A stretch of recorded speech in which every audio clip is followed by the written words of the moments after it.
एक व्यक्ति था, लड्डू गोपाल जी की सेवा करता, लेकिन उसका एक मित्र था, वो शंकर जी की सेवा करता था। और शंकर जी की सेवा करने वाला जो मित्र था वो बड़ा धनवान हो गया, और लड्डू गोपाल जी की जो सेवा करता था वो अभी भी साधारण सा ही था। एक दिन दोनों मित्र मिले तो शिव जी की आराधना करने वाला भक्त लड्डू गोपाल जी की आराधना करने वाले से बोला, भाई तुम आज तक कभी उठ नहीं पाए, तुम उसी स्थान पे हो, उतने ही दायरे में हो, कभी बढ़ नहीं पाए आगे। गोपाल जी की सेवा करने वाला बोला, मेहनत तो बहुत करता हूँ लेकिन क्या करूँ, बढ़ ही नहीं पा रहा। शिव आराधक ने कहा, एक काम करो, तुम अपने आराध्य बदल दो। ये तुम गोपाल जी की आराधना करते हो ना, इनकी जगह तुम शिव जी की आराधना शुरू कर दो, देखना कैसे जीवन में बदलाव आएगा। अब उस व्यक्ति ने यही किया कि गोपाल जी को ले जाकर के तो अलमारी में रख दिया, दूसरे दिन एक शंकर जी ले आया और शंकर जी का बढ़िया रुद्राभिषेक करके, त्रिपुंड लगा करके, बढ़िया ज्योत नैवेद्य आदि सब अर्पित करके, अगरबत्ती जला करके ओम नमः शिवाय का जाप करने लगा। और अब गोपाल जी की सेवा करता था, वो गोपाल जी अंदर बैठा दिए एक अलमारी में,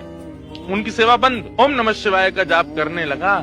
जैसे ही इसका जाप पूर्ण हुआ, मालाओं को नेत्रों से लगा करके इसने शंकर जी को प्रणाम किया, तभी दिखता है कि अगरबत्ती का जो धुआं था ना, वो उसी अलमारी की तरफ जा रहा था जहाँ गोपाल जी बैठे थे। तो इसके मन में भावना आई कि आज तक इनकी आराधना करता रहा तो मुझे कभी कुछ दिया नहीं, आज तक भी मैं सामान्य हूँ, और अब मैं शंकर जी की आराधना कर रहा हूँ, उनको नैवेद्य धूप दीप दिखा रहा हूँ, तो अगरबत्ती की सुगंधी भी उनको नहीं लेने दे रहे, खुद ले रहे हैं अंदर अलमारी में बैठ के। रुको इनको अभी बताता हूँ। उठ करके गया, अलमारी खोल करके जैसे ही गोपाल जी को पकड़ने लगा, इतने में ही गोपाल जी सच में प्रकट हो गए, और उस प्रकट होकर के उसका हाथ पकड़ लिया। जैसे ही गोपाल जी प्रकट हुए, उस भक्त ने कहा, बोले भगवान आप प्रकट हो गए? बोले हाँ प्रकट हो गए। बोले तो फिर ये तो मैं सबको बता दूंगा कि भाई शिव जी की आराधना से गोपाल जी प्रकट होते हैं। गोपाल जी बोले, नहीं भैया, हम शिव जी की आराधना से प्रकट हुए, ऐसी बात नहीं है। तुम शिव आराधना करो, सूर्य आराधना करो, चंद्र आराधना करो, किसी की भी आराधना करो, उससे हमको कोई दिक्कत नहीं है,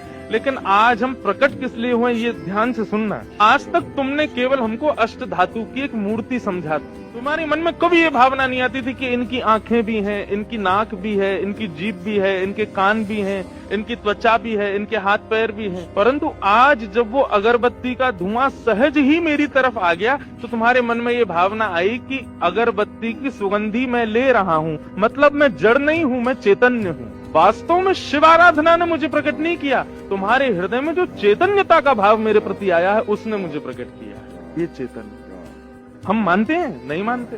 राधे राधे।